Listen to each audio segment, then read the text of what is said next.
Yang ketiga, Allah bagi kepada dia jumlah tentera yang besar. Bawah pimpinan Nabi Daud ni, jumlah tentera yang banyak, jumlah tentera yang besar, di samping dengan kelengkapan senjata yang hebat dan terkini pada masa tu. Sebab dulu kalau kita anggap alat-alat perang yang lengkap ni, paling kurang dominan dua benda. Pertama apa? Pedang lah, nak berperang takkan nak bawa lidi. Pedang satu, yang kedua baju perang. Kalau tentera tu ada baju perang, ada pedang, hebatlah. Kalau kita tengok zaman peperangan Rasulullah pun, sahabat-sahabat Nabi berperang lengkap ke tak lengkap? Tengok perang Badar contoh. Banyak lagi sahabat-sahabat yang menggunakan selain daripada pedang, pelepah-pelepah tamar, kayu-kayu yang diruncingkan dan ditajam, sebab tak cukup pedang. Kuda pun hanya beberapa ekor saja, unta pun beberapa ekor, apatah lagi nak pakai baju besi hak hebat-hebat macam kafir-kafir musyrikin di Mekah. Jadi Allah bagi kelebihan pada Nabi Daud, salah satunya ialah dapat melembutkan besi. Dan dia dapat krek pedang-pedang yang ringan pada masa tu berbanding sebelumnya pedang tu besar-besar dan berat-berat. Baju besi pula lempeng-lempeng besi saja.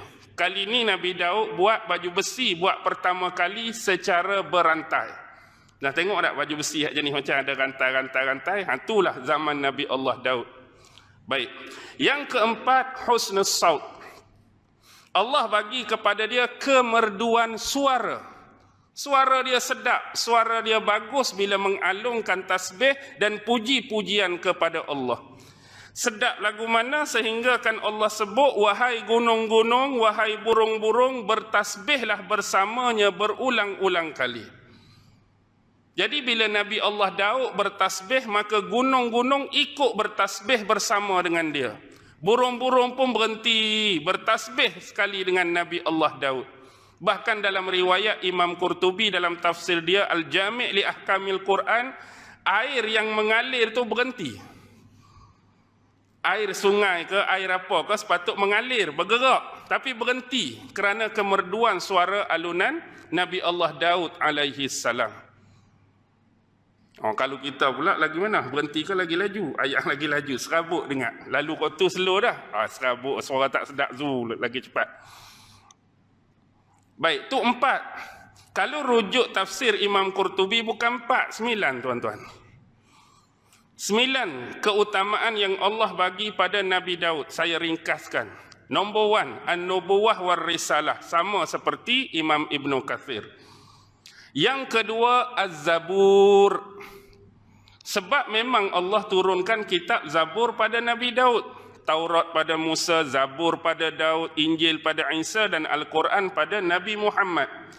Cuma kalau mengikut ketetapan dan ketentuan hukum-hukum dan bagaimana mereka bersyariat pada masa itu, ikut Taurat Nabi Musa sebelum ni. Dalam soal ibadat, dalam soal urusan, dalam soal muamalah, dalam soal berhukum, dalam soal bersyariat, follow lagi Taurat Nabi Musa.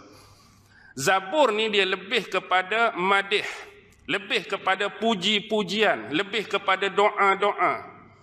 Itu kitab Zabur. Hari ni orang-orang Kristian guna ni, dia sebut the Psalms, P-S-A-L-M.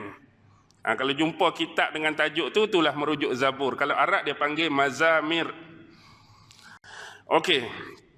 Seterusnya, yang ketiga, apa yang Allah bagi pada Daud? Al-ilm, ilmu. Rujuk surah An-Naml ayat 15. Allah cerita pasal ilmu yang dikurniakan pada Daud gabungan dengan anak dia sekali Sulaiman. Yang keempat, kekuatan. Allah bagi kekuatan pada Nabi Daud. Buka surah Sad ayat 17. Itu kekuatan. Yang kelima, taskhiril jibali wan nas. Mampu menggerakkan gunung-gunung dan manusia. Itu ada dalam surah apa? Surah inilah, surah Sabah. Yang keenam, Allah bagi taubat kepada Nabi Daud disebabkan kekeliruan. Ada kekeliruan yang berlaku dalam hidup Nabi Daud. Nabi Daud bertaubat kepada Allah dan Allah menerima taubatnya. Buka surah Sad ayat 25. Kemudian Allah menceritakan tentang apa? Selain daripada taubat Nabi Daud, al-hukmu bil adli, yang ketujuh. Bila dia pemerintah, bila dia raja, bila dia pemimpin, dia berhukum dengan hukuman yang adil. Surah Sad ayat 26. Yang ke-8, melembutkan besi. Ada dalam surah Sabah ni, kita baca ayat 10. Dan yang ke-9, sama macam terakhir tadi, kemampuan suara tu. Allah bagi suara yang sedap, Allah bagi suara yang merdu. Baik, itu lebih kurang 9 perkara yang dikemukakan oleh Imam Qurtubi dalam tafsir beliau Al-Jami' li Ahkamil Quran. Ada satu riwayat di dalam kitab yang sahih bahawa pada suatu malam Rasulullah sallallahu alaihi wasallam keluar. Waktu malam Rasulullah keluar. Dan Rasulullah telah melewati dalam perjalanan beliau salah sebuah rumah yang dimiliki oleh sahabat beliau. Yang mana bila Nabi berjalan, Nabi dengar sahabat ni pada waktu malam duk baca mengalunkan ayat-ayat Al-Quran.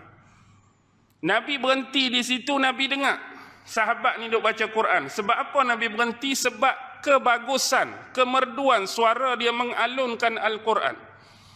Sedap sungguh. Lantas apa sabda Rasulullah sallallahu alaihi wasallam? Laqad utiya hadza mizmaran min mazamir ali Daud. Sesungguhnya orang ini benar-benar telah dikurniakan dengan kelebihan kemerduan suara ahli keluarga Daud. Tu Nabi habaq. Orang ni benar-benar dikurniakan kemerduan suara ahli keluarga Daud. Nak habaq suara Nabi Daud tu sedap, tapi suara orang ni sedap seolah-olah Allah bagi kepada dia sebahagian nikmat yang telah diberikan kepada keluarga Daud sebelum ni. Siapa sahabat ni tuan-tuan? Dia merujuk kepada sahabat yang asal daripada Yaman, iaitu Abu Musa al-Ash'ari. Sahabat Abu Musa al-Ash'ari, salah seorang sahabat besar Nabi. Dan di kemudian hari anak cucu cicit keturunan beliau yang selalu sinonim dengan kita belajar ilmu tauhid, ilmu aqidah. Sifat 20 Asy'ariyah tu, Imam Abu Hasan al-Ash'ari.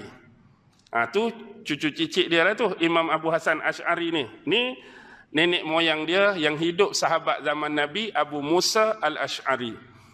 Dan sedikit tentang Abu Musa, dialah wakil sewaktu majlis tahkim, konfrontasi antara dua sahabat besar dulu, iaitu perang Siffin di antara Sayyidina Muawiyah bin Abi Sufyan dengan Sayyidina Ali bin Abi Talib.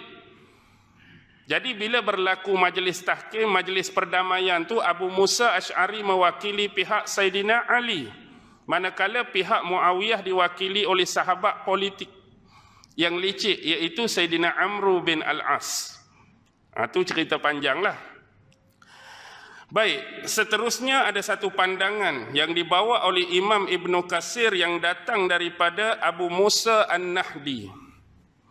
Abu Musa An-Nahdi mengatakan, sesungguhnya aku belum pernah mendengar satu suara pun daripada alat-alat permainan ataupun alat muzik yang ada pada zaman aku. Aku tak pernah dengar lagi, belum pernah dengar. Maksudnya dia bukan tak dengar alat muzik tu, dia dengar. Tapi aku tak pernah dengar mana-mana alat muzik atau permainan pada zaman aku yang lebih merdu daripada bacaan Al-Quran yang dialunkan oleh Abu Musa Ash'ari. Ini adalah satu perkataan sebagai muqaranah, perbandingan. Bila kawan ni baca Al-Quran, banding dengan alat muzik ni, tak boleh lawan. Lagi merdu bacaan Abu Musa Ash'ari lagi.